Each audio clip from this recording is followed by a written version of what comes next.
अंतिम समय में हैं, जहाँ पर पिता परमेश्वर हम सब उस परसिक्यूशन को झेलते हैं पिता परमेश्वर। शायद वो शारीरिक रूप से होता है, शायद पिता परमेश्वर वो आत्मिक रूप से होता है, या फिर पिता परमेश्वर हम फिजिकली इमोशनली प्रभु जी उस परसिक्यूशन को झेलते हैं, जहाँ पर प्रभु जी एक मसीह होने के कारण हमसे घृणा करी जाती है, या फिर एक मसीह होने के कारण प्रभु जी हमको आगे बढ़ने से रोका जाता है पिता परमेश्वर।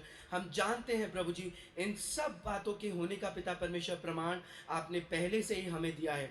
और प्रभु जी आपका धन्यवाद करते हैं कि इन विषम परिस्थितियों में भी प्रभु जी आप हर एक मसीह के साथ रहते हैं।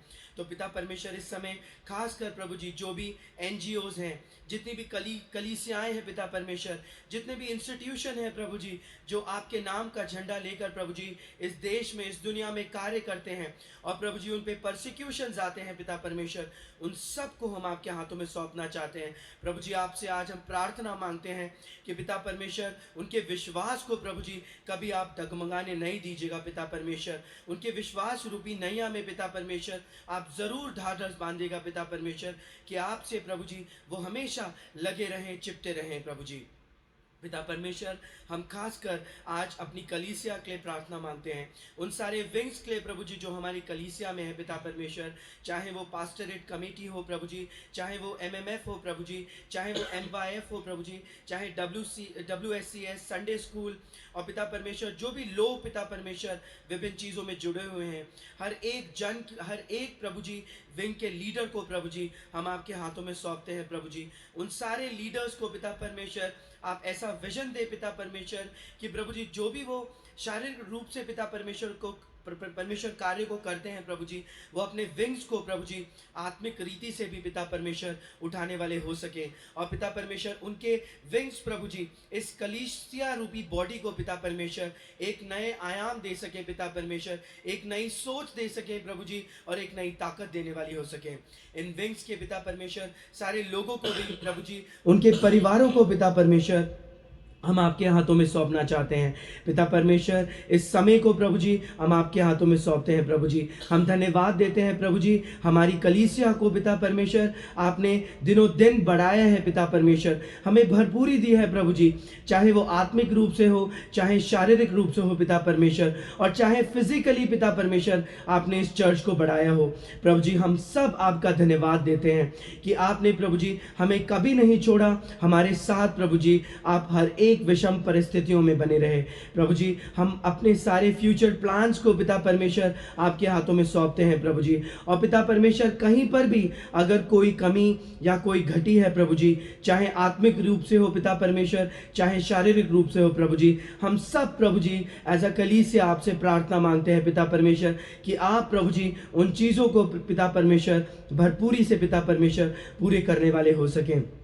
हम प्रभु जी अपनी कलीसिया को प्रभु जी हर एक जन को पिता परमेश्वर आपके हाथों में सौंपते हैं, खासकर प्रभु जी जो हमारी कलीसिया के बुजुर्ग हैं प्रभु जी, हम उनके लिए पिता परमेश्वर आपका धन्यवाद देना मांगते हैं प्रभु जी। हम जानते हैं प्रभु जी उनके पके बाल पिता परमेश्वर इस बात का प्रमाण है प्रभु जी कि हम उनसे आशीर्वाद ले सकते हैं प्रभु जी, और वो हमें आशीर्वाद दे सकते हैं पिता परमेश्वर, और वो आशीर्वाद प्रभु जी आपके द्वारा होता है प्रभु जी। हम आपका धन्यवाद करते हैं प्रभु जी कि आपने हमारी कलीसिया में इतने सारे प्रभु जी आशीषों के स्रोतों को दिया है प्रभु जी, जो कि दिन रात पिता परमेश्वर हमारे लिए प्रार्थनाएं और प्रभु जी हमारे लिए आशीषों को मांगते हैं प्रभु जी। हम उनके लिए प्रार्थना मांगते हैं। आप जानते हैं प्रभु जी इस संसार में कितनी विभिन्न तरीके की परेशानियां हैं प्रभु जी, मौसम की तब्दीली है, बीमारियां हैं प्रभु जी। हम अपने चर्च के हर एक बुजुर्ग को पिता परमेश्वर आपके लहू के बाड़े में लेते हैं पिता परमेश्वर। शैतान की हर एक युक्ति को प्रभु जी हम यीशु मसीह के नाम से पिता परमेश्वर उनसे दूर करते हैं प्रभु जी। प्रार्थना मांगते हैं प्रभु जी कि उनका जीवन पिता परमेश्वर आपके लिए होने वाला हो सके, उनके जीवन में प्रभु जी प्रार्थनाएं हो सके पिता परमेश्वर, और प्रभु जी वो हम सब के लिए पिता परमेश्वर लंबे समय तक प्रभु जी एक आशीष का स्रोत बने रहे पिता परमेश्वर। प्रभु जी हम चर्च की कलीसिया के सारे लोगों को आपके हाथों में सौंपते हैं पिता परमेश्वर।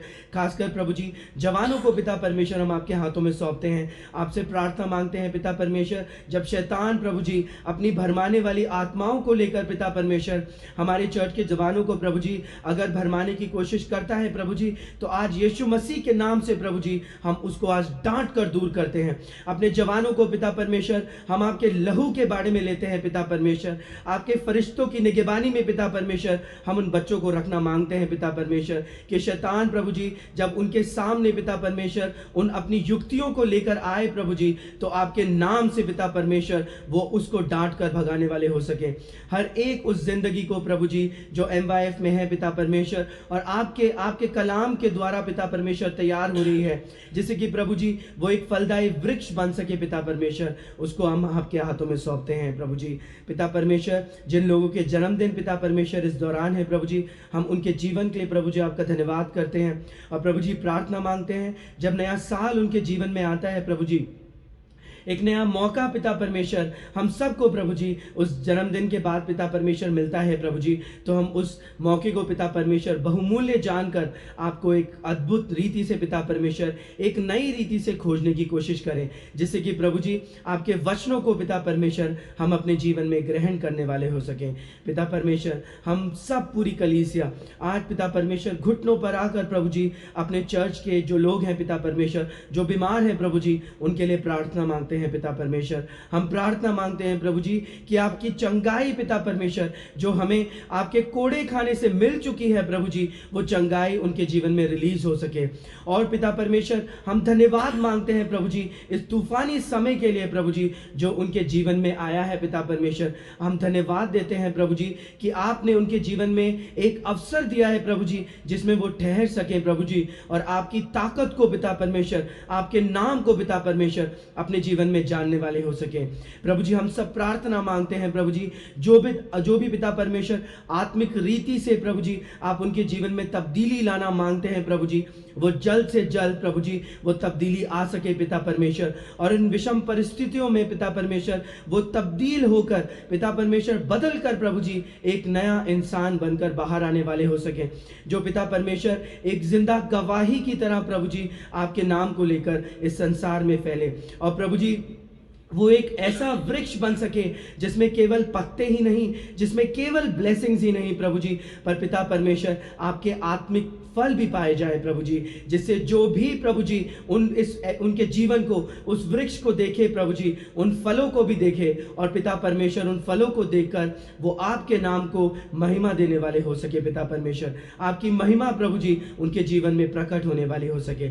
आने वाले समय को प्रभु जी हम आपके हाथों में सौंपना चाहते हैं प्रभु जी। आज के वक्ता पादरी साहब को प्रभु जी हम आपके हाथों में सौंपते हैं प्रभु जी, उनके जीवन को प्रभु जी आप इस्तेमाल करने वाले हो सके प्रभु जी। आपका धन्यवाद देते हैं प्रभु जी उनके जीवन के लिए, उनको पिता परमेश्वर उनके पूरे परिवार को प्रभु जी हम आपके हाथों में देना चाहते हैं प्रभु जी। पिता परमेश्वर धन्यवाद देते हैं प्रभु जी उनके जीवन के लिए प्रभु जी कि उन्होंने पिता परमेश्वर आप अपने जीवन में प्रभु जी आपके नाम को पिता परमेश्वर महत्व दिया, और प्रभु जी वो बेड़ा उठाया पिता परमेश्वर जो शायद लोग नहीं उठा सकते पिता परमेश्वर। उन्होंने आपकी कलीसिया का पिता परमेश्वर आपकी भेड़ों का पिता परमेश्वर बेड़ा उठाने का जिम्मा लिया है प्रभु जी। हम आपसे प्रार्थना मांगते हैं प्रभु जी जो भी पिता परमेश्वर तकलीफ है प्रभु जी, आत्मिक तकलीफ शारीरिक तकलीफ उनके परिवार में अगर कोई है प्रभु जी, वो यीशु मसीह के नाम से पिता परमेश्वर अभी दूर होने वाली हो सके, और पिता परमेश्वर आप उनको ऐसी अद्भुत रीति से पिता परमेश्वर रखे, अपने विजन्स प्रभु जी आप उनको दे पिता परमेश्वर, जिससे कि प्रभु जी वो अपनी कलीसिया का पिता परमेश्वर हम सब की निगरानी कर सके, और प्रभु जी उन अद्भुत प्रकाशनों को पिता परमेश्वर हम सबको समझा सके प्रभु जी। आज जब वो बोलते हैं परमेश्वर तो वो नहीं पर आपका आत्मा हम सब से बात करने वाला हो सके प्रभु जी। हम अपनी कलीसिया को आपके हाथों में सौंपते हुए हर एक जन के हृदय को पिता परमेश्वर आपके हाथों में सौंपते हुए इस दुआ को यीशु मसीह के नाम से मांग लेते हैं, आमीन।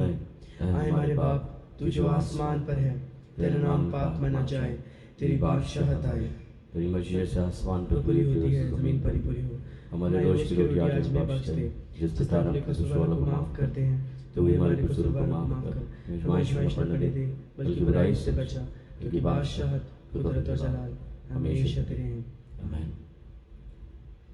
Thank you Navneet. हम लोग बारी बारी से पढ़ने के लिए निकालेंगे चुने हुए पाठ की संख्या 38, रिस्पॉन्सिव रीडिंग नंबर 38। गीत की किताब में से रिस्पॉन्सिव रीडिंग नंबर 38, और इसको बारी बारी से पढ़ने के लिए हम सब अपने स्थान पर खड़े होंगे।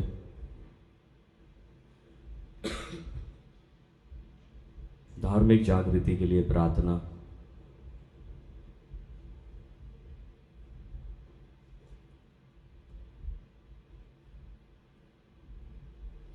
हे यहोवा, तू अपने देश पर प्रसन्न हुआ, याकूब को बंधुआई से लौटा ले आया है।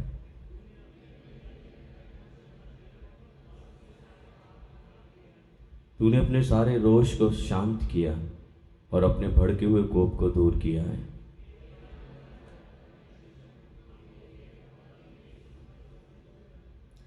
क्या तू हम पर सदा कोपित रहेगा? क्या तू पीढ़ी से पीढ़ी लोग कोप करता रहेगा?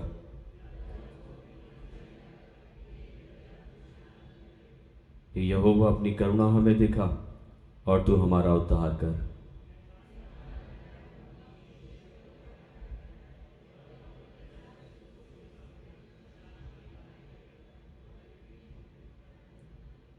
निश्चय उसके डरवैयों के उद्धार का समय निकट है, तब हमारे देश में महिमा का निवास होगा।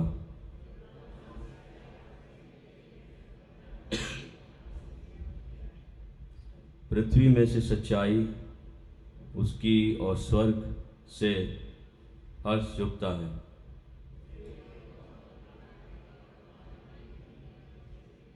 साथ साथ पढ़ेंगे। धर्म उसके आगे चलेगा और उसके पांवों के चिन्हों को हमारे लिए मार्ग बनाए। ओ सीता इस बाप की और बेटे की और कुदूस की भी, जैसे इब्तिदा में हुई है, आज भी रहेगी हमेशा तक।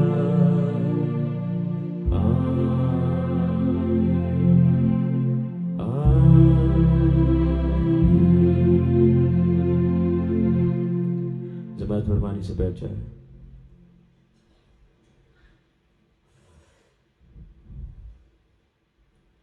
ये मौका होगा कि हम लोग एक विशेष गीत सुनेंगे मेथोडिस्ट यूथ फेलोशिप के जवानों की ओर से। MYF प्रभु की महिमा के लिए अपने गीत को रखे।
Hello, check.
मगन मगन तेरे प्यार में, मगन मगन मैं, मगन मगन मैं, मगन मगन तेरे प्यार में, मगन मगन मैं, मगन मगन मैं, मगन मगन तेरे प्यार में, मगन मगन मैं, मगन मगन मैं, मगन मगन तेरे प्यार में। यीशु तेरे प्यार का दीवाना बना मैं, ख्वाहिशें मेरी सारी तुझ में पूरी, खुद को ही खो दिया अब तेरी पहचान में, मेरी हर सांस तेरे नाम है लिखी, तेरे दर पे हुआ मैं खत्म, तुझ में हुआ मेरा जन्म। मगन मगन मैं, मगन मगन मैं, मगन मगन तेरे प्यार में, मगन मगन मैं, मगन मगन मैं, मगन मगन तेरे प्यार में, मगन मगन मैं, मगन मगन मैं, मगन मगन तेरे प्यार में, मगन मगन मैं, मगन मगन मैं, मगन मगन तेरे प्यार में।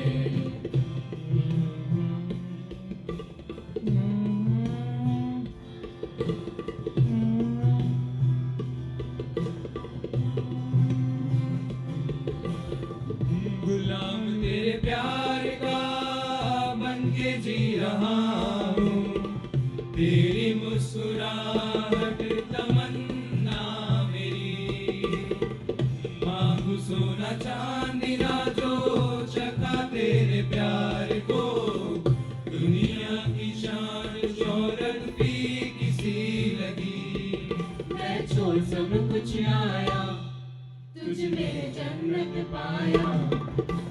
मगन मगन मैं, मगन मगन मैं, मगन मगन तेरे प्यार में, मगन मगन मैं, मगन मगन मैं, मगन मगन तेरे प्यार में, मगन मगन मैं, मगन मगन मैं, मगन मगन तेरे प्यार में, मगन मगन मैं, मगन मगन मैं, मगन मगन तेरे प्यार में। उनके होठों पे हंसी और पाँव में छाले होंगे, उनके होठों पे हंसी और पाँव में छाले होंगे, वे दिल के गरीब पर बड़े दिल वाले होंगे, दुनिया की दौलत से ना होगी मोहब्बत उनको, अरे वही तो मेरे मसीह के चाहने वाले होंगे, अरे वही तो मेरे मसीह के चाहने वाले होंगे। बरसे बरसे बर बरसे बरसे बर बरसे बरसे तेरा प्यार बरसे, बरसे बरसे बर बरसे बरसे बर बरसे बरसे तेरा प्यार बरसे, बरसे बरसे बर बरसे बरसे बर बरसे बरसे तेरा प्यार बरसे, बरसे बरसे बर बरसे बरसे बर बरसे बरसे तेरा प्यार बरसे, मगन मगन मैं, मगन मगन मैं, मगन मगन तेरे प्यार में।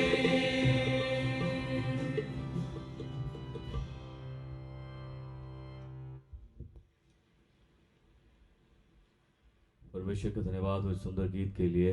परमेश्वर इन जवानों को ऐसे इस्तेमाल करे और आगे बढ़ाए, खूब बढ़े, ये स्पिरिचुअल लाइफ में भी आगे बढ़े, हमारी यही प्रार्थना है। आइए हम सब मिलकर परमेश्वर के कलाम को निकालने के लिए,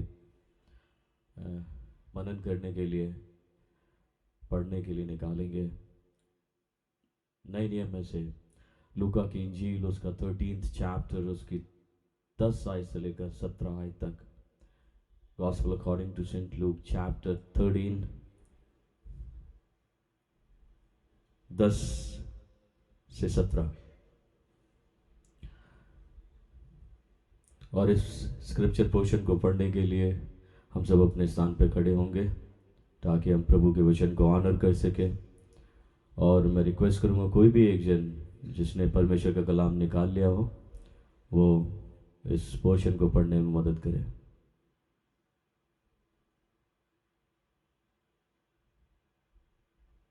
कोई भी जन। स्तुति।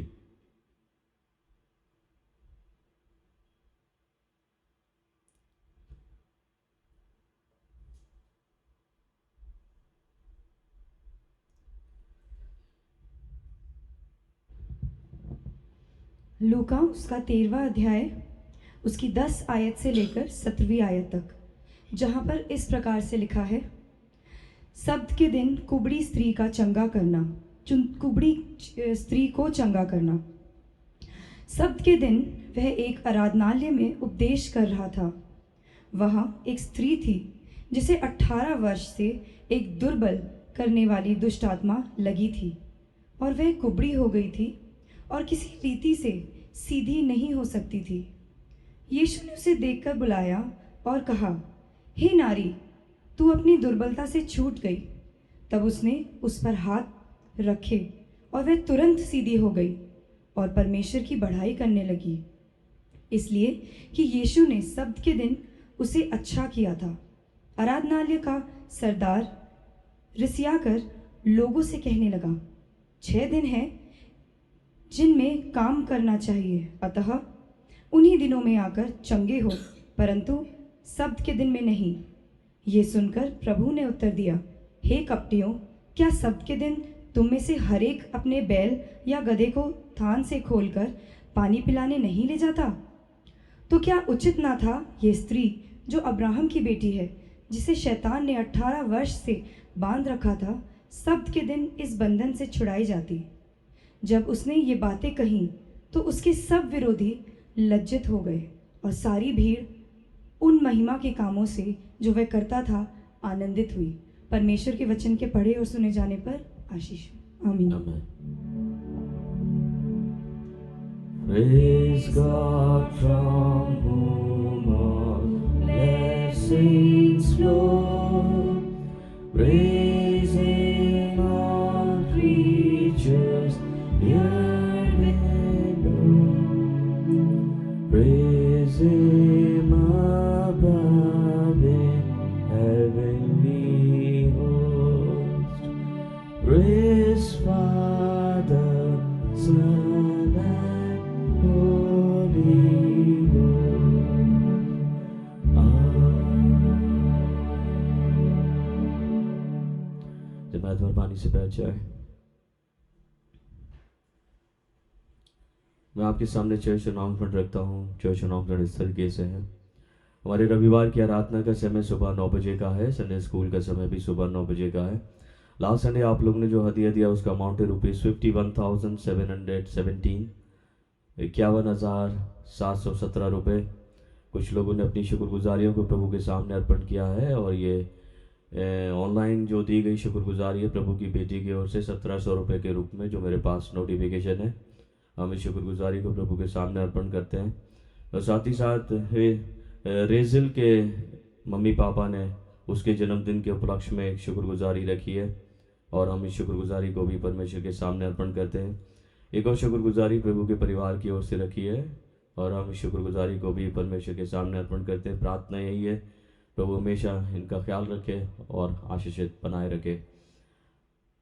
जो लोग साधु सुंदर सिंह कंपटीशन में हिस्सा लेना चाहते हैं, मेहरबानी से आप इबादत के बाद मुझसे संपर्क कर सकते हैं। इसमें आप डिबेट में, बाइबल क्विज में, singing competition, solo, duet, choir, जिसमें भी आपको इच्छा है कि परमेश्वर की महिमा के लिए आप ये करना चाहते हैं, तो आप इबादत के बाद संपर्क कर सकते हैं। इसकी रजिस्ट्रेशन फ़ीस है। रजिस्ट्रेशन फ़ीस के बारे में आप जानकारी हासिल कर सकते हैं और अपने नाम रजिस्टर करा सकते हैं। मेरे पास इसके अलावा कोई विशेष सूचनाएं नहीं है। यदि होंगी तो हम खुदा के खातिर में आपको इतला करेंगे।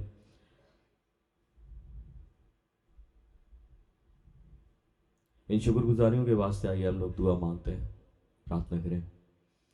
पिता परमेश्वर, तेरा धन्यवाद हो कि तूने हम सबको ये मौका दिया कि हम शुक्रगुजार हों। तेरी करुणा, तेरी दया के चलते पिता परमेश्वर तेरा शुक्र अदा करते हैं। पिता, प्रार्थना यही है कि हम निरंतर तुझ में पढ़े, और ख़ासतौर से मैं तेरा खादिम इन लोगों के लिए प्रार्थना करता हूँ जिन्होंने अपनी शुक्रगुजारी ऑनलाइन दी है, यहाँ पर फिजिकल रूप में दी है। पिता परमेश्वर, मैं प्रार्थना करता हूँ उन्हें शुभ स्वीकार है, और 1000 गुना रूप में प्रभु अपने लोगों के जीवन को आशीष में बनाए। और इस बात पर हम विश्वास करते हैं, और विश्वास करते हुए इस प्रार्थना को मांगते हैं तेरे प्रिय पुत्र अपने उद्धार करता खुदावंद यीशु मसीह के नाम से, आमीन।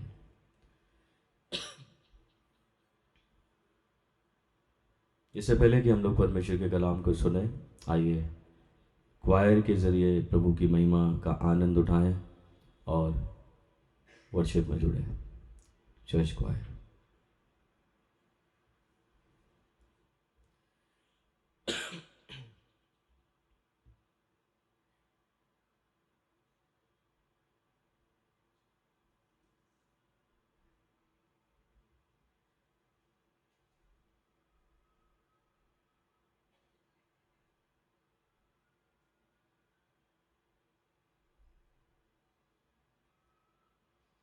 जब तक क्वायर तैयार हो रही है, ये शुक्रगुजारी हमारे पास आई है प्रभु की बेटी के द्वारा, और ये टाइथ है, दशवांश है, और इस दशवांश को प्रभु के सामने अर्पण करते हैं।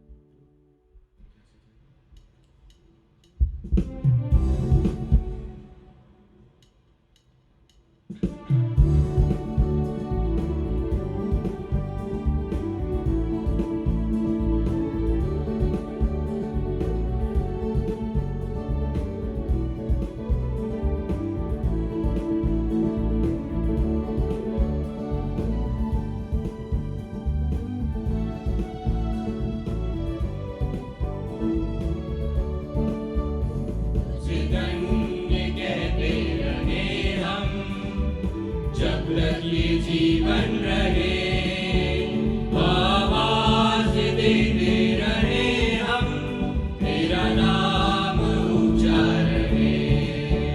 तुझे धन्य कहते रहे हम, जब तक ये जीवन रहे, आवाज देते रहे हम, तेरा नाम ऊंचा रहे।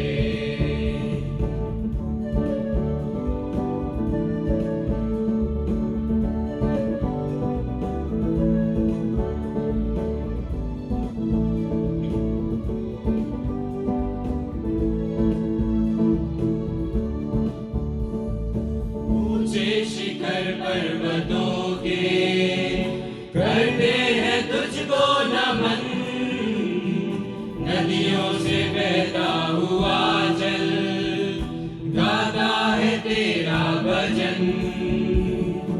ऊंचे शिखर पर्वतों के करते हैं तुझको नमन, नदियों से बहता हुआ जल गाता है तेरा भजन। चिड़ियों की धुन में बसी है महिमा की बातें तेरी, चारों दिशाओं में यीशु फैली है महिमा तेरी। ये आसमान और ये जमीन तेरा ही बस नाम ले, चलती पवन थक जाए तो बाहें तेरी थाम ले। तुझे धन्य कहते रहे हम, जब तक ये जीवन रहे, आवाज देते रहे हम, तेरा नाम ऊंचा रहे।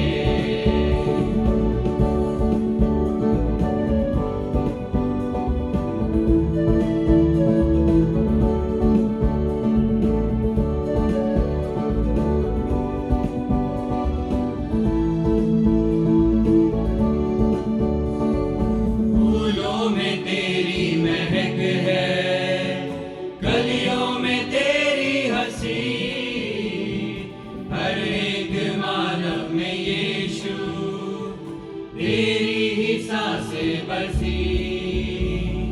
फूलों में तेरी महक है, कलियों में तेरी हंसी, हर एक मानव में यीशु तेरी ही सांसें बसी। हर रात को चांद तारे तेरी ही बातें करे,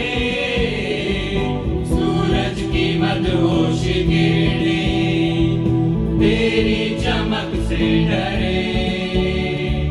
तूफान भी बरसात भी कहना तेरा मानते। तूने रचा ये सारा जहां, हम तुझको रब मानते।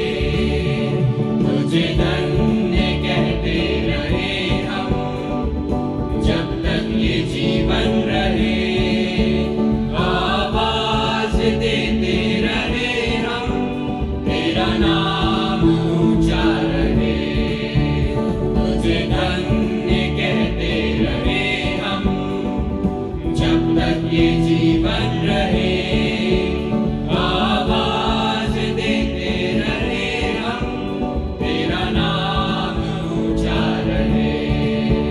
तेरा नाम ऊंचा रहे।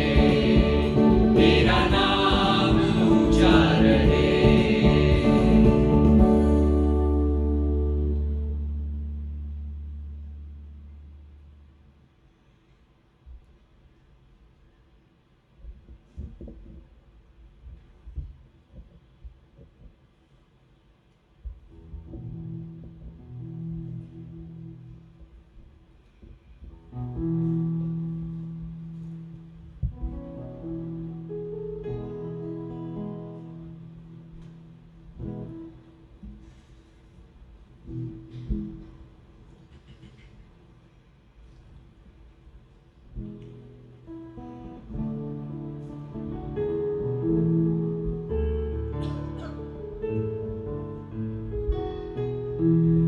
हम आप सबसे रिक्वेस्ट करेंगे, आप वर्शिप में हमारे साथ पार्ट ले सकते हैं।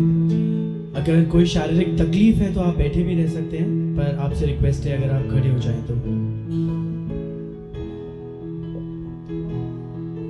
भजन संहिता उसका 33 चैप्टर वर्स 1 to 4 में कुछ इस प्रकार लिखा है।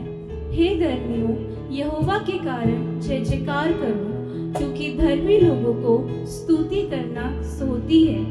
वीणा बजा बजा कर यहोवा का धन्यवाद करो, 10 तार वाली सारंगी बजा बजा कर उसका भजन गाओ। उसके लिए नया गीत गाओ, जय जयकार के साथ भली भांति बजाओ, क्योंकि यहोवा का वचन सीधा है और उसका सब काम सच्चाई से होता है।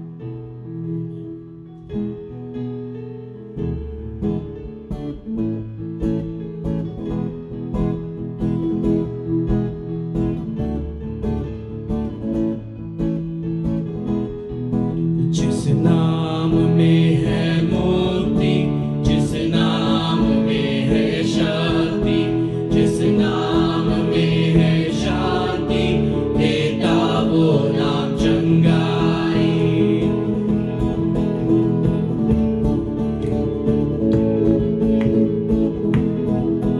जिस नाम में है मुक्ति, जिस नाम में है शांति, जिस नाम में है शांति, देता वो नाम चंगाई।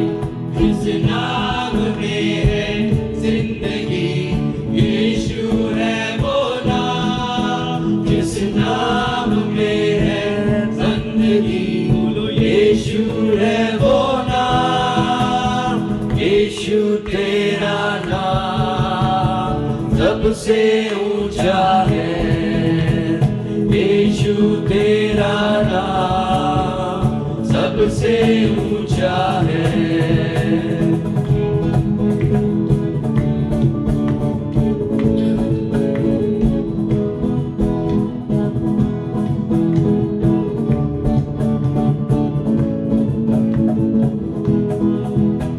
बीमारी से, गरीबी से, शाप से है छुड़ाता। वो नाम है जो अंधों को रोशनी भी है देता।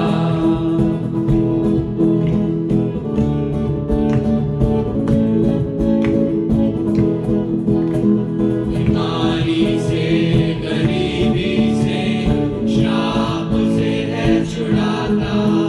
वो नाम है जो अंधों को रोशनी भी नाम में है जिंदगी, बोलो यीशु है वो नाम। जिस नाम में है बंदगी, बोलो यीशु है वो नाम। यीशु तेरा नाम सबसे ऊंचा है, यीशु तेरा नाम सबसे ऊंचा है, यीशु तेरा नाम सबसे ऊंचा है, यीशु तेरा नाम सबसे ऊंचा है। बोलो यीशु की जय जय, बोलो यीशु की जय जय, बोलो यीशु की जय जय। हम गाए सदा, बोलो यीशु की जय जय, बोलो यीशु की जय जय, बोलो यीशु की जय जय। हम गाए सदा, बोलो यीशु की जय, बोलो यीशु की जय जय, बोलो यीशु की जय जय। हम गाए सदा। क्या ही अद्भुत समय है कि हम सबको मौका मिला है कि हम सब उस यीशु मसीह की जय बोल सकते हैं। ये सच में एक अद्भुत बात है कि हम सब के जीवन में ये समय है कि हम उस महान परमेश्वर की स्तुति कर सकते हैं, उसकी आराधना कर सकते हैं। क्योंकि यकीन मानिए, अगर हम स्तुति और आराधना सच्चे दिल से करते हैं तो सारे बंधन टूट जाते हैं। चाहे वो एक मरा हुआ इंसान क्यों ना हो, चाहे हमें किसी बंदी गृह में क्यों ना डाला गया हो, चाहे पहरेदार क्यों ना लगाए गए हों, पर उस यीशु मसीह के नाम में उसकी महिमा करने में एक ऐसी ताकत है कि भूकंप आ जाता है, सब लोग डर जाते हैं, पर हम सब के लिए खुशियां आती हैं और सारे बंधन टूट जाते हैं। आइए हम सब उस यीशु की स्वर्ग के नीचे और धरती के ऊपर इस नाम को छोड़ कोई और नाम नहीं जो हमको दिया गया है। आज क्यों ना उसकी स्तुति करें, उसका नाम लें और उन सारे बंधनों को तोड़ दें और यीशु मसीह को अपने जीवन में लाएं।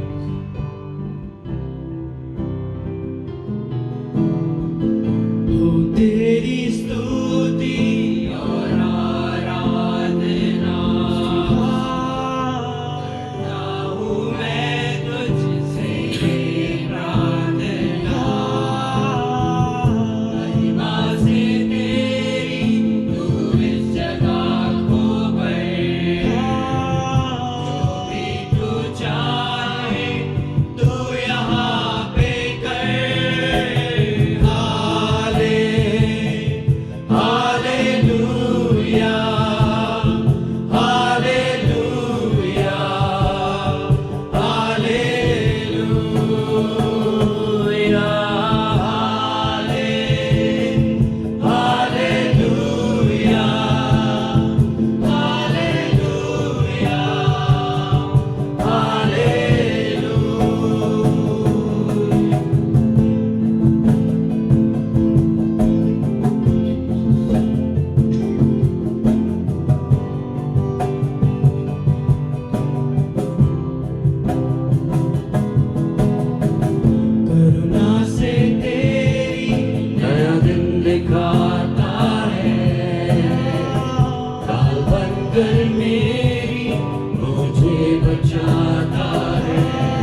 सारे जहां में तुझसा कोई नहीं, तुझको छोड़ कोई प्रभु है ही नहीं।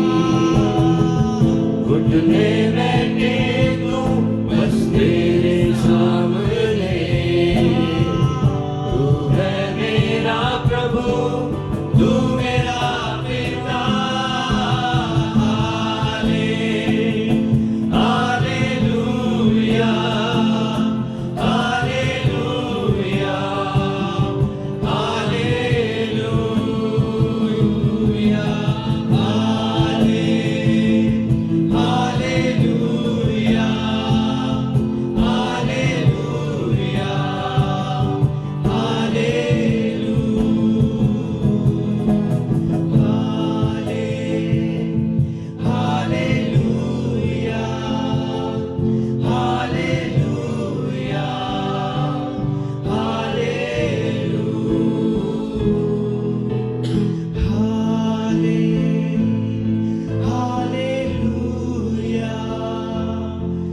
हालेलुया, हालेलुया,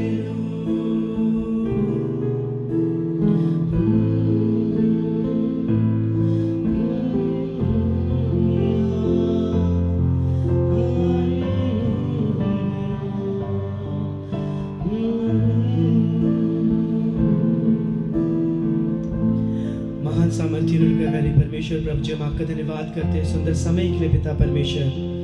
आपके समीप आते हैं पिता परमेश्वर, अपने द्वारों को खोल देते हैं पिता परमेश्वर। पिता प्रभु जी, अपने आप को खाली करते हैं प्रभु जी। पिता परमेश्वर, हम सब के अंदर प्रभु जी वो नई दाखरस कुंडेली जाए पिता परमेश्वर। हम सबको प्रभु जी वो नया जल दिया जाए पिता परमेश्वर, जिसे प्रभु जी अगर आज हम भरे जाए पिता परमेश्वर, तो हम सब एक ऐसे सोते बन सके प्रभु जी, जिनसे जीवन की धाराएं निकले प्रभु जी, और आसपास के सारे मनुष्य पिता परमेश्वर तृप्त हो सके प्रभु जी, और हम सबको देख के प्रभु जी आपके नाम को महिमा देने वाले हो सके प्रभु जी। हम सब प्रभु जी जो यहाँ पर आज उपस्थित हैं, सबके हृदयों को प्रभु जी आपके हाथों में सौंपते हैं। एक ऐसी भूमि बनाना मांगते हैं प्रभु जी कि जब उसमें वचन रूपी बीज बोया जाए प्रभु जी, तो पिता परमेश्वर 100 गुना पिता परमेश्वर फल लाने वाला हो सके प्रभु जी, और ऐसा फलदायक वृक्ष बने प्रभु जी, जिसको देखकर प्रभु जी लोग कह सकें कि देखो मसीह लोग ऐसे होते हैं, इनमें फल पाए जाते हैं, ये मसीह के लोग हैं प्रभु जी। और हमको नहीं प्रभु जी, केवल मसीह को, आपके नाम को, उस यीशु को महिमा मिलने वाली हो सके। हर एक जन को प्रभु जी आपके हाथों में सौंपते हैं। इस दुआ को यीशु मसीह के नाम से मांगते हैं, आमीन। मेहरबानी से बैठ जाएं आप लोग।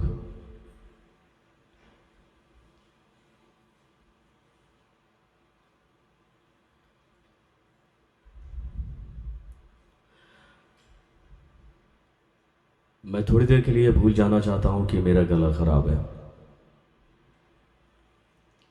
मैं थोड़ी देर के लिए भूल जाना चाहता हूं कि मैं अपने जिस्म में कमज़ोरी को महसूस कर रहा हूं।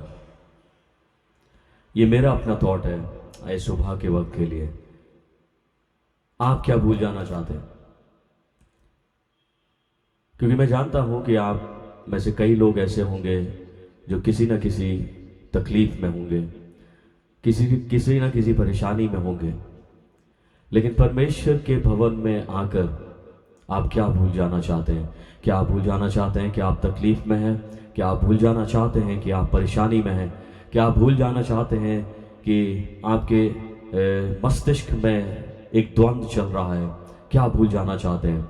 ये आपको डिसाइड करना है, क्योंकि हम सब मिलकर यहाँ पर इकट्ठे होकर बैठे हैं ताकि हम परमेश्वर की प्रेजेंस को एंजॉय कर सकें। Am I correct? क्योंकि पवित्र शास्त्र में लिखा हुआ है, जब आप भजन संहिता उसके 16th चैप्टर को पढ़ेंगे और उसकी पर्टिकुलरली 11th वर्स को, वहाँ पे लिखा हुआ है उसके निकट आनंद की भरपूरी है। किसके निकट? परमेश्वर के निकट आनंद की भरपूरी है। और अगर मैं ये डिसाइड करके आता हूँ कि मुझे परमेश्वर के साथ में संगति रखनी है, संगति करने के लिए मैं आ रहा हूँ, तो ये समझ लेना मेरे मन में जो आनंद है वो कभी कम नहीं हो सकता। क्योंकि परमेश्वर की निकटता में सबसे ज़्यादा आनंद है, उसकी हुजूरी में सबसे ज़्यादा आनंद है। तो इसलिए मैं ये अपने आप से कहता हूँ कि मेरे शरीर में चाहे जितनी भी तकलीफ हो, मैं सारी तकलीफ़ों को भूल जाना चाहता हूँ और इन्जॉय करना चाहता हूँ उस कंप्लीट ब्लिस को जो परमेश्वर के पास में मिलता है। हालेलुया। टेक्स्ट जो आपके सामने पढ़ा गया पवित्र बाइबल में से, वो एक इम्पॉर्टेंट टेक्स्ट है और उसमें एक चंगाई का वर्णन है। लेकिन चंगाई की बातों पे जाने से पहले जो बातें इम्पॉर्टेंट हैं, जिनको शायद हम अपनी लाइफ में तवज्जो नहीं देते या हमारे लिए मायने नहीं रखती हैं वो बातें, उन बातों को पहले सीखने की कोशिश करेंगे और चंगाई की बात हम बाद में करेंगे। ठीक है? जब आप टेक्स्ट पढ़ेंगे लूका की इंजील उसके 13 चैप्टर को और उसके 10वें पद से 17 पद तक आपके सामने पढ़ा गया, इसको अगर आप स्टडी करेंगे पूरी तरीके से तो आपको बहुत सारी चीज़ें नज़र आएंगी। लेकिन मैं आपको आज थोड़ी देर के लिए पहले वर्ड स्टडी कराना चाहता हूँ। वर्ड स्टडी इसलिए क्योंकि ये शब्दों का जो परमेश्वर ने हमारे सामने बहुत ढेर सारा वृत्तांत रखा है। पवित्र बाइबल में बहुत सारे वृत्तांत हैं, लेकिन पर्टिकुलरली इस वृत्तांत के बारे में बात करें, बहुत सारा वृत्तांत रखा है परमेश्वर ने। इसमें बहुत इम्पॉर्टेंट शब्द है और अगर मैंने उन शब्दों के ऊपर गौर नहीं किया तो शायद मैं अपनी ज़िंदगी को ऐसे ही जीते चला जाऊंगा और परमेश्वर की हुजूरी में मैं एज इट इज़ बना रहूँगा बिना बदलाव के साथ में, जबकि परमेश्वर एक बदलाव को देखना चाहते हैं। तो सबसे पहली चीज़ जब आप इसको स्टडी करेंगे तो मैं आपको चाहूँगा कि वो वर्ड जो है अंडरलाइन करें। आपको मालूम है पवित्र बाइबल में या आप जो ज़िंदगी जी रहे हैं इस पृथ्वी पर, उसमें सबसे इम्पॉर्टेंट दिन कौन सा है? मैं अगर इस पृथ्वी पर जिंदगी जी रहा हूं, परमेश्वर ने मेरे दिन निर्धारित किए हैं और वो दिन अगर पवित्र शास्त्र के अनुसार मैं चलूं तो 70 साल है मेरे पास में, और अगर 70 साल से अगर ऊपर मैं निकल रहा हूं तो शरीर में अगर ताकत रही तो 80 साल हो जाएंगे। लेकिन क्या इन 80 सालों में मैंने उस इम्पॉर्टेंट दिन को पहचाना है जो परमेश्वर के द्वारा ठहराया गया है? और ये इम्पॉर्टेंट दिन इसलिए क्योंकि परमेश्वर ने हर एक दिन में आशीषें नहीं रखी हैं, हर एक दिन के लिए आशीषें नहीं रखी हैं। परमेश्वर ने आशीषें रखी हैं, परमेश्वर ने आशीषित होने के लिए जीवन रखा है, लेकिन एक पर्टिकुलर दिन ऐसा है जिस दिन में मैं परमेश्वर की आशीषों को अधिकाई से ग्रहण कर सकता हूं, अपनी लाइफ में लेकर आ सकता हूं। क्या दिन है? बोलिए, जोर से बोलिए। कोई एक व्यक्ति खड़े होकर बोले ये दिन है सबत का दिन।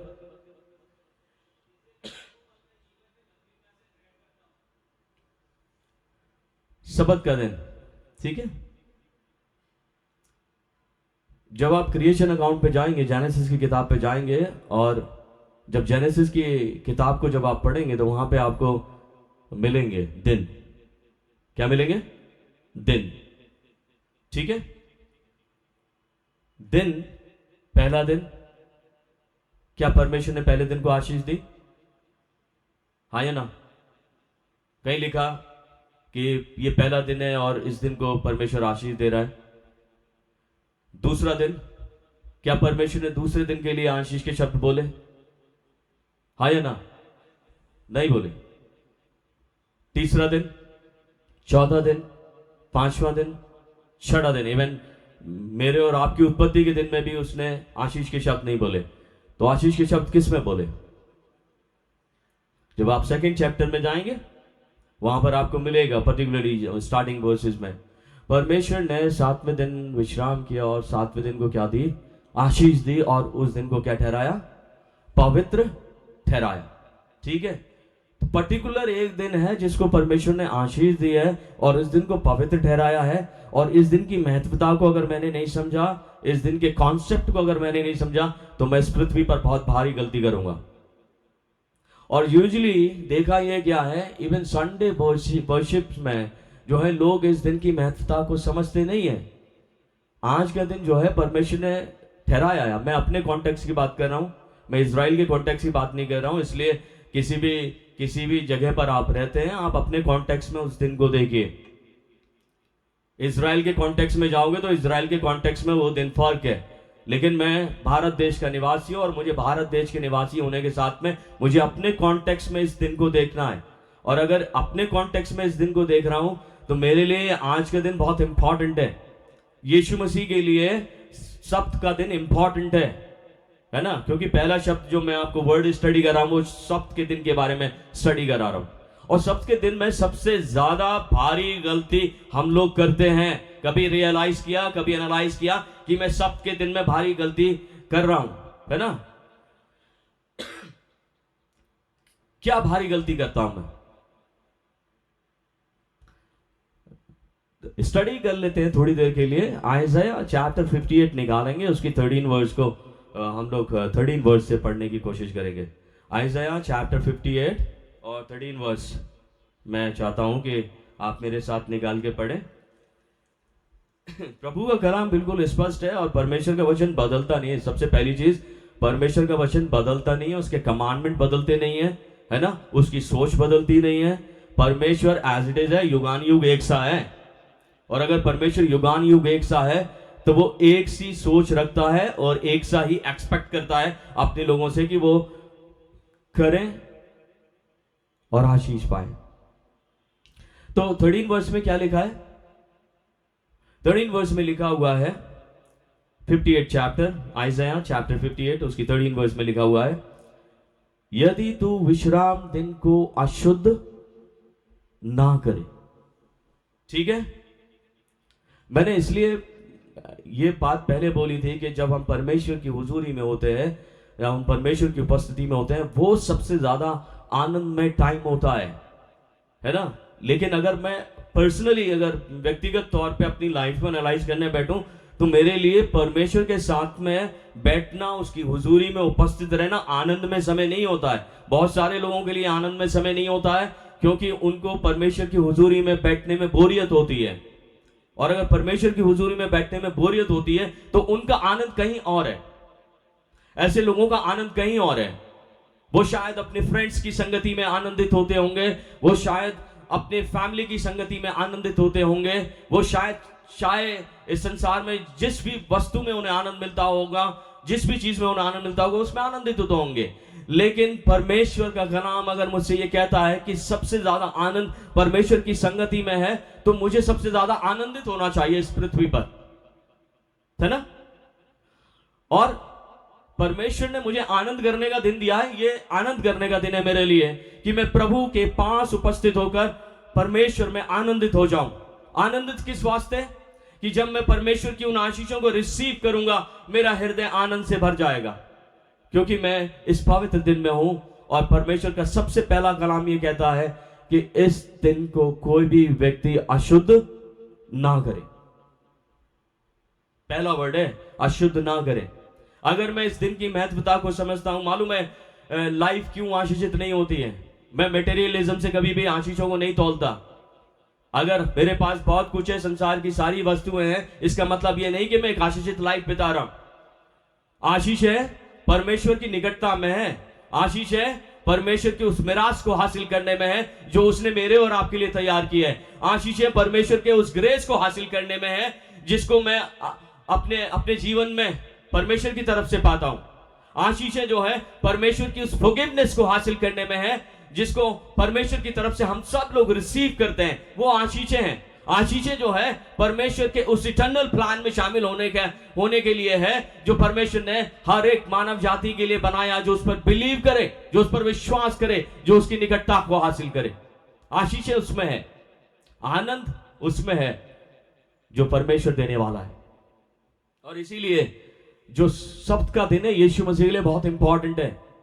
Being a son of God, वो सब्त के दिन की महत्वता को समझता है, उसकी पवित्रता को समझता है, उस आशीषित दिन को समझता है, उस दिन में जो मिरेकल होने हैं उसको समझता है, उस दिन में जो काम करने हैं उसको वो समझता है। और अगर मैं यीशु मसीह को फॉलो करने वाला व्यक्ति हूं तो मुझे इस दिन की महत्वता को समझना पड़ेगा, इस दिन की आशीषों को समझना पड़ेगा। अगर वो परमेश्वर का पुत्र होकर सब्त के दिन को महत्व दे सकता है तो मैं और आप जो अपने आप को परमेश्वर की संतान कहते हैं, क्या सब्त के दिन को महत्व नहीं दे सकते? यस और नो? वो जिसको मैं फॉलो कर रहा हूं, जिसने अपने प्राणों को क्रॉस पर दे दिया है ना, वो उसकी अहमियत को समझता है, उस दिन की अहमियत को समझता है, उसकी पवित्रता को समझता है ना। तो क्या मैं और आप नहीं समझ सकते? समझ सकते हैं। और इसलिए अगर समझ सकते हैं तो पहला काम यह करना पड़ेगा, इस दिन को अशुद्ध ना करें। आगे एक और सेंटेंस है, अर्थात मेरे उस पवित्र दिन में अपनी इच्छा पूरी करने का यत्न ना करें। तो अगर अपनी इच्छा नहीं पूरी करनी तो किसकी इच्छा पूरी करनी है? किसकी? बोलिए। संडे आपके पास है और संडे में किसकी इच्छा पूरी करनी है? अपनी या परमेश्वर की? परमेश्वर की। ये आराधना का दिन है और आराधना का दिन में अगर परमेश्वर की इच्छाएं पूरी नहीं होनी तो फिर ऐसे दिन का फायदा क्या है? आप मुझे बताइए। अगर मैं आराधना के दिन में परमेश्वर के भवन में उपस्थित हूं और उस दिन में आकर मैं उस दिन को ही अशुद्ध कर रहा हूं, इनफैक्ट भवन में ही आकर भवन में परमेश्वर की पवित्रता को रौंद रहा हूं अपने कार्यकलापों से, है ना, अपनी सोच से, तो फिर मेरे उस दिन में आने का महत्व क्या है? इकट्ठा होने का महत्व क्या है? क्योंकि मैं तो उसे अशुद्ध बना रहा हूं। जबकि परमेश्वर कहता है कि इस दिन में अपनी इच्छा पूरी करने का यत्न ना करें, तो यत्न किसका करें? यत्न ये करें, परमेश्वर आज तू क्या चाहता है कि मैं तेरे लिए करूं? परमेश्वर आज तू क्या चाहता है कि मैं तेरे मार्गों पे चलूं?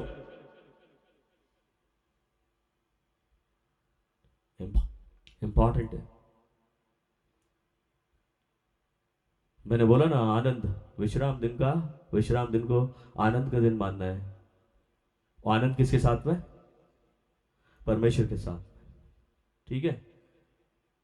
यहोवा का पवित्र किया हुआ दिन समझकर तो उसका सम्मान कर, है ना, ऐसे लिखा है, सम्मान करके उस दिन पर अपने मार्ग पर ना चलना, अपनी इच्छा पूरी ना करना, और एक इंपॉर्टेंट बात, अपनी ही बातें,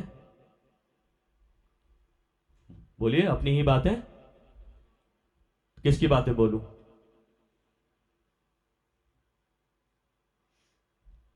अच्छा ये बताइए, गलती करते हैं कि नहीं हम लोग? संडे के दिन में गलती करते हैं ना?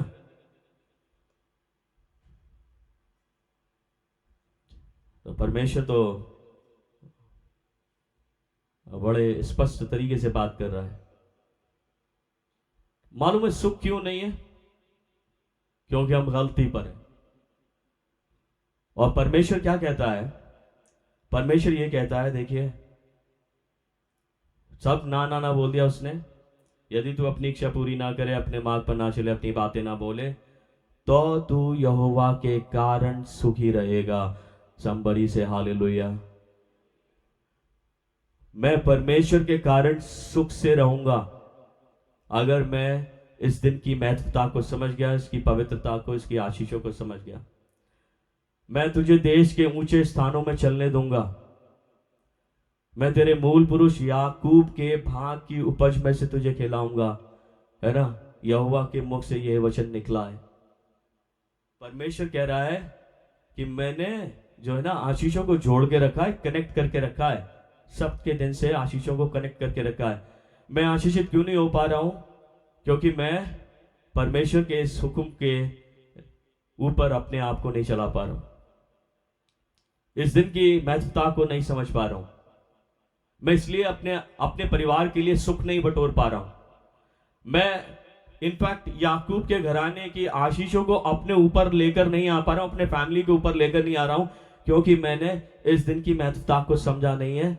लेकिन यीशु मसीह बहुत इंपॉर्टेंटली इस बात को समझा रहे हैं मेरे प्रिय अजीजों, और उन्हें पता है कि सब्त के दिन की महत्वता क्या है। फॉलो योर लॉर्ड, सीधा सीधा परमेश्वर के पुत्र यीशु मसीह को फॉलो करें। दूसरा वर्ड मेरे सामने आता है आराधनालय। जो सब्त का दिन था, अभी वर्ड आता है आराधनालय। चर्च कितना इंपॉर्टेंट है हम जानते हैं। परमेश्वर का घर कितना इंपॉर्टेंट है हम जानते हैं। सवाल यह खड़ा होता है, मैं और आप परमेश्वर के घर को क्या बना रहे हैं? ये सीधा सीधा सवाल है। मैं और आप परमेश्वर के इस घर को क्या बना रहे हैं? सवाल है। मैं तो परमेश्वर के वचन से बात कर रहा हूं, और परमेश्वर का वचन मालूम है क्या कहता है?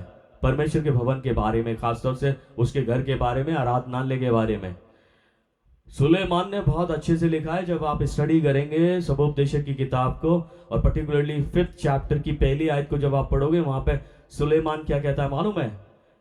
Guard your steps when you go to the house of God.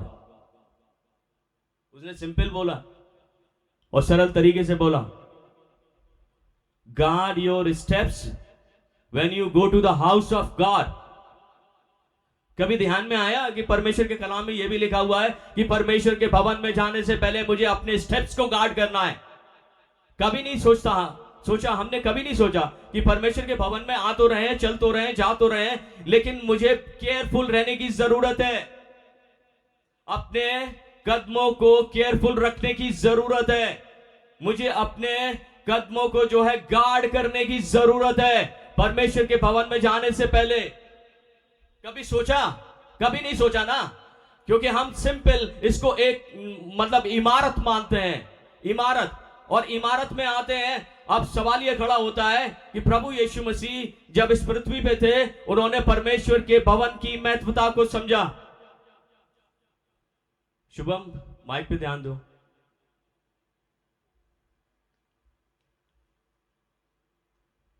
परमेश्वर की महत्वता को समझा, और उन्होंने मालूम है एक सेंटेंस दिया। मत्ती की इंजील जब आप पढ़ोगे 21 चैप्टर में, वहां पर यीशु मसीह कहते हैं, माई हाउस, ऐसे लिखा है परमेश्वर के भवन में, my house shall be called a house of prayer. मेरा घर क्या कहलाएगा? प्रार्थना का घर। मेरा घर प्रार्थना का घर कहलाएगा। यह घर जो परमेश्वर का है, यह प्रार्थना का घर होना चाहिए। यह सिर्फ और सिर्फ प्रार्थना का घर होना चाहिए। यहां पर लोग आए, प्रार्थना करें सिर्फ आके। लेकिन आप ये सवाल खड़ा करता हूं मैं अपने लिए, आपके लिए, सबके लिए, मैं अपने परमेश्वर के घर को क्या बना रहा हूं? यह घर जो है प्रार्थना का घर होना चाहिए। यह परमेश्वर का घर लोगों के लिए प्रार्थना का घर होना चाहिए। मेरे प्रिय अजीजों, यह गॉसिप का स्थान नहीं है, यह गॉसिप करने की जगह नहीं है। ये जो है परमेश्वर का घर है। यहां पर आकर प्रार्थना करना चाहिए। यहां पर प्रार्थना का सिर्फ बात होना चाहिए, परमेश्वर की संगति की बात होनी चाहिए। लेकिन मैं और आप क्या बना रहे हैं इस घर को? ये मैं और आप जो बना रहे हैं ना, उसका हिसाब मुझे परमेश्वर को देना पड़ेगा। क्योंकि यीशु मसीह कहते हैं कि परमेश्वर का घर जो है प्रार्थना का घर कहलाएगा। और मालूम है ये क्यों हुआ? क्योंकि मैंने अपने स्टेप्स को गार्ड नहीं किया, आने से पहले गार्ड नहीं किया। इंपॉर्टेंट है, आराधनालय इंपॉर्टेंट है। अगर आराधनालय इंपॉर्टेंट नहीं होता, यीशु मसीह वहां पर खड़े होकर प्रचार नहीं कर रहा होता। ठीक है? सो आप डिपेंड करता है मैं और आप क्या बनाना चाहते हैं। ठीक है? और अब मैं ये करने वाला हूं सीरियसली। मुझे अगर गॉसिप करते हुए बाहर नजर आए, मैं आपके साथ खड़े होकर गॉसिप करूंगा।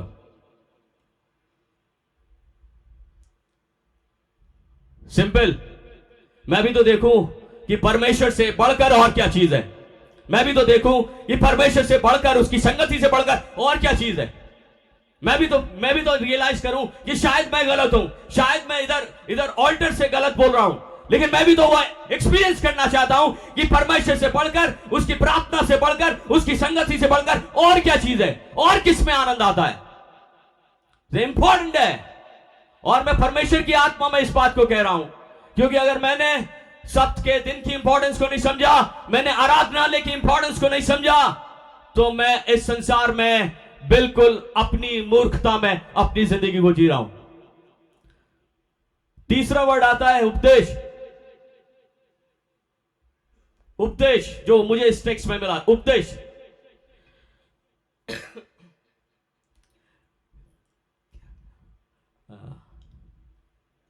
सबसे इंपॉर्टेंट सेक्शन क्या होता है पूरे वर्शिप का मैसेज? सबसे इंपॉर्टेंट सेक्शन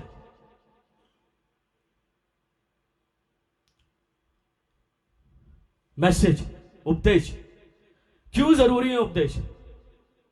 यीशु मसीह खड़े होकर उपदेश दे रहे हैं, क्यों जरूरी है?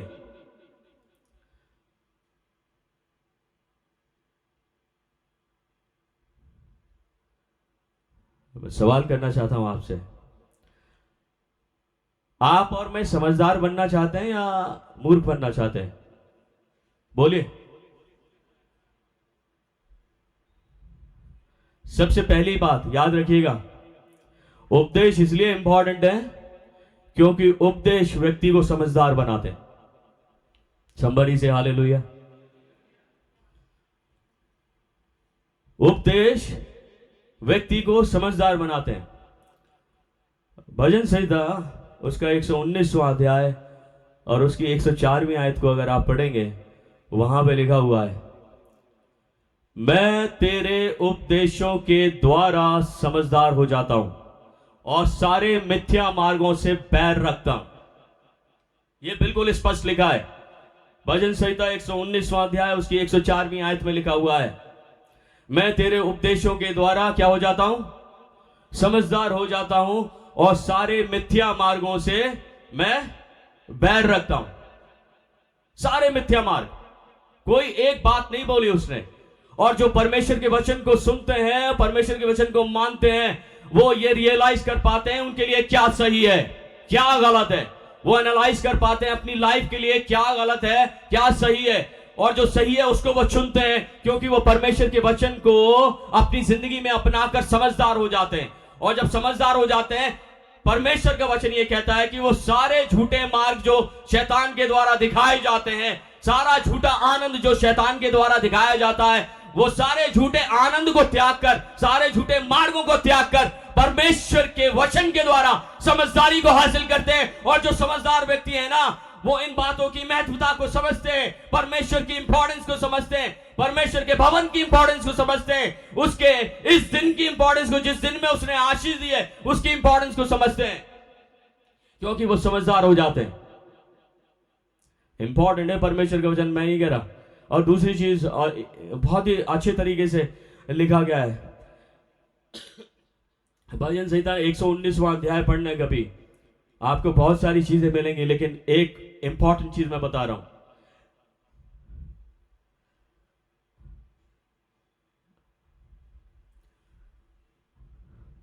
मेरी अभी एक किताब अधूरी है, मिसेस बहादुर ने उसको ट्रांसलेट किया है थोड़ा करेक्ट। मैंने उसको टाइटल दिया था रिजरेक्शन टुडे, पुनरुत्थान आज ही। और इसलिए मैंने उसको ये टाइटल दिया पुनरुत्थान आज ही क्योंकि पौलुस की जब लेटर को मैं स्टडी कर रहा था, रोमन्स, खासतौर से रोमन्स, उसमें उसने एक बात कही 12th चैप्टर में, खासतौर से उसको मैंने अभी बीच में प्रचार किया था हाल ही में। उसने एक बात कही, हे भाइयों, मैं तुम्हें परमेश्वर की दया का स्मरण दिला के तुमसे ये विनती करता हूं कि तुम अपने शरीरों को क्या करो? जीवित। पहला वर्ड था क्या? जीवित। मतलब इसका अर्थ यह हुआ परमेश्वर के लोगों का शरीर मरा हुआ है, सीधा सीधा अर्थ है। अगर मैं स्टडी करता हूं, अगर मैं उस बात पर मनन कर रहा हूं, तो पौलुस ये कह रहा है रोमन की कलीसिया को लिखते हुए, रोम के चर्च को लिखते हुए ये कह रहा है, और ना सिर्फ रोम के चर्च को लिखते हुए कह रहा है, वरन मुझे और आपको भी ये कह रहा है कि अपने शरीर को जीवित करो क्योंकि आपका शरीर जो है मरा हुआ है। ठीक है। और फिर जब आप और स्टडी करेंगे, वहां पर एक और चीज नजर आएगी। रोमन की किताब से अलग हटकर पॉल्स के लेटर को स्टडी करेंगे। पॉल कहता है परमेश्वर के आत्मा को मत बुझाओ। ठीक है, ऐसा लिखा हुआ है, quench not the spirit of God। मेरे अंदर जो परमेश्वर का आत्मा है उसको भी क्या कर रखा है मैंने? उस पोजीशन में ला के रख दिया है जिसको डेड पोजीशन कहते हैं, है ना। बुझा दिया मतलब डेड। आपकी कैंडल को बुझा दो, ये जलेगी नहीं। Dead dead dead dead position करूंगा मैं इसको जब तक ये जले ना। तो मैंने परमेश्वर के आत्मा को भी बुझा के रखा है, शरीर को भी बुझा के रखा है ना। हमारे हमारे जीवन में अगर मैं खास तौर से अगर मैं डेड घोषित किया गया हूं परमेश्वर की तरफ से, ठीक है, क्योंकि यीशु मसीह ने जब अपनी मिनिस्ट्री में थे एक जवान से एक बात कही थी। जब आप लूका को स्टडी करेंगे, उसके 9 चैप्टर को स्टडी करेंगे, वहां पे लिखा हुआ है पर्टिकुलरली यीशु मसीह जवान व्यक्ति से कहते हैं कि मेरे पीछे हो ले, तो वो बहाना बनाता है। तो दूसरा जवान व्यक्ति कहता है मैं तेरे पीछे हो लेता हूं, लेकिन मुझे पहले मेरे पिता को गाड़ आने दो। यीशु मसीह ने क्या कहा? मुर्दों को उनके मुर्दे गाड़ने दे। यीशु मसीह ने कहा मुर्दों को उनके मुर्दे गाड़ने दे। इसका मतलब क्या है? जो जीवित है उसे डेड घोषित कर रहा है यीशु मसीह। यह सीधा सीधा अर्थ है कि जो जीवित है, जीवित दिखाई दे रहा है, चलता फिरता दिखाई दे रहा है, यीशु मसीह क्या कह रहे हैं? वो डेड है, मेरे लिए डेड है, वो ऐसा व्यक्ति डेड है ना। तो अगर मैं और आप डेड कैटेगरी में आएंगे और अपनी लाइफ में ही इच्छा रखेंगे कि मैं जीवन पाऊं या जीवित किया जाऊं, तो कैसे जीवित होऊंगा?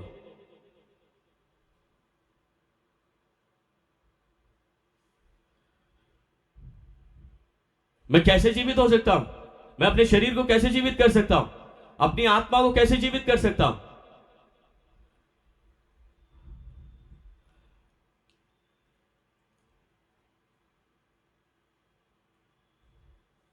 ऐसा लिखा है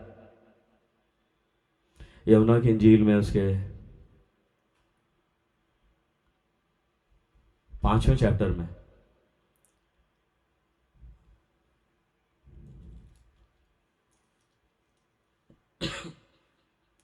25th वर्स,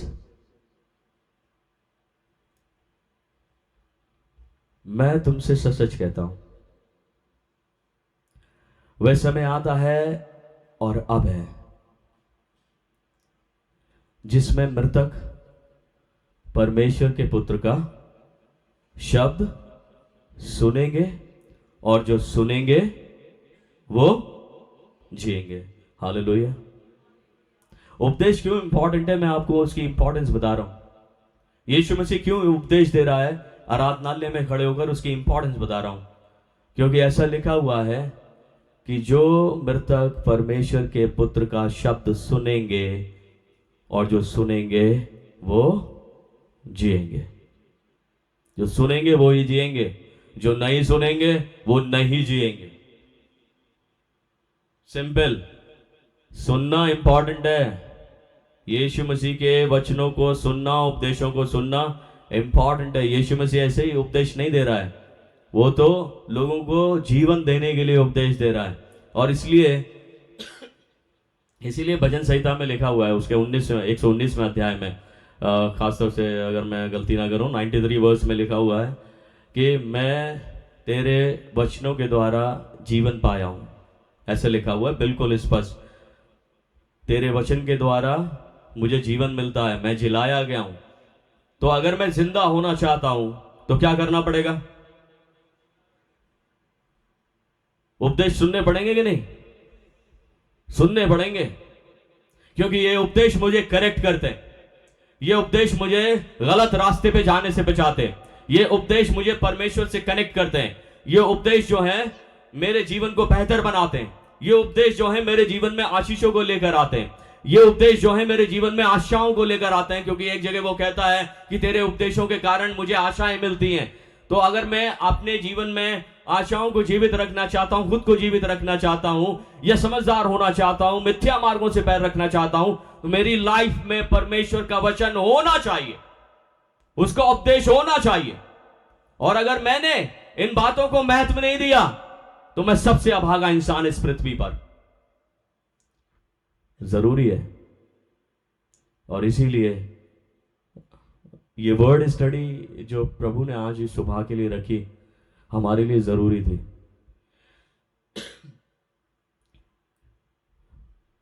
आखिरी बात कह के खत्म करता हूं।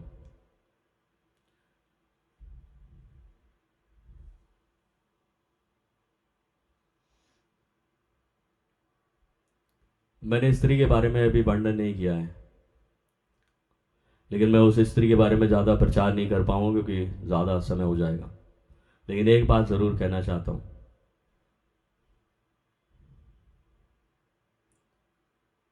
कैसी स्त्री है?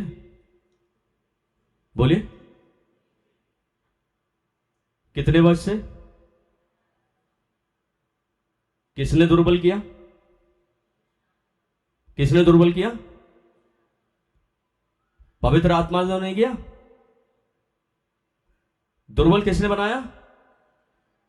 दुष्ट आत्मा ने। मुझे दुर्बल कौन बनाता है? दुष्ट आत्मा। मुझे खराब कौन बनाता है? दुष्ट आत्मा। मेरी सोच को कौन खराब करता है? दुष्ट आत्मा। मेरे हाथों को, कार्य को जो अच्छे होने चाहिए बुरे हो जाते हैं, कौन करता है? दुष्ट आत्मा। मेरे पैर जो परमेश्वर के मार्ग पर चलने चाहिए लेकिन नहीं चल पाते, संसारिकता में जाते हैं, कौन करता है? दुष्ट आत्मा। दुष्ट आत्मा। मेरे शरीर में जो तकलीफ है, तकलीफें लेकर आने वाला कौन? दुष्ट आत्मा। बीमारियां लेकर आने वाला कौन? दुष्ट आत्मा। दुष्ट आत्मा। और ये दुष्ट आत्मा लगा कैसे? इसका रीजन मैं हूं, क्योंकि मैंने अपने जीवन के ऊपर उस दुष्ट आत्मा को कंट्रोल करने दिया। इसलिए उसने मेरी जिंदगी को कैप्चर कर लिया, मेरे हर एक मूवमेंट को कैप्चर कर लिया, मेरी सोच को कैप्चर कर लिया। और जो दुष्ट आत्मा से ग्रस्त व्यक्ति है वो अपने आप कभी छुड़ाया नहीं जा सकता, क्योंकि दुष्ट आत्मा इस कदर माइंड स्पॉइल कर देता है लोगों का कि वो ना तो कुछ सोच पाते हैं ना समझ पाते हैं। उन्हें सिर्फ यही लगता है कि वो जो कर रहे हैं अच्छा कर रहे हैं, जैसा बोल रहे हैं अच्छा बोल रहे हैं, है ना, जहां जा रहे हैं अच्छा जा रहे हैं, है ना, जो भी बात है उनके लिए वो अच्छी लगती है, क्योंकि उन्होंने पूरी तरीके से अपने कंट्रोल को, अपने ऊपर के कंट्रोल को दुष्ट आत्मा को देके रखा है। इसलिए वो अपने द्वारा कभी नहीं छुड़ाए जा सकते जब तक कि परमेश्वर की निकटता में वो बैठने ना पाए, जब तक कि परमेश्वर उनके ऊपर अपनी दृष्टि ना करने पाए। और ये स्त्री कितने सालों से जकड़ी हुई है? 18 सालों से। मेरे प्रिय अजीजों, कोई भी बुरी आदत अगर मुझे लगी हुई है और लोग कहते हैं कि मैं 18 सालों से इस बुरी आदत का शिकार हूं, 20 सालों से, 25 सालों से, ये इसका मतलब ये हुआ कि दुष्ट आत्मा ने पूरी तरीके से कैप्चर करके रखा हुआ है और वो अपने आप को छुड़ाना चाहते हैं लेकिन छुड़ा नहीं पा रहे। लेकिन छूटेंगे कैसे? छूटेंगे ऐसे कि जब तक कि परमेश्वर की प्रेजेंस नहीं आएगी, जब तक कि भवन में नहीं आएंगे, जब तक कि परमेश्वर की दृष्टि उन पर नहीं पड़ेगी, जब तक यीशु उन्हें कॉल करके नहीं बोलेंगे कि तेरी दुर्बलता से तू छूट गई, तब तक नहीं होगा। रियलाइज करें, मैं बिल्कुल फैक्ट बात कर रहा हूं। रियलाइज करें आप कहां दुर्बल हैं, आप किस जगह पे कमजोर हैं। रियलाइज करें, पहचाने उस दुर्बलता को, उस दुष्ट की शक्ति को पहचाने जिसने कैप्चर करके रखा है अपने माइंड को, जो उसने ग्रैब करके रखा हुआ है ना। पहचाने कि मेरा माइंड ग्रैब है,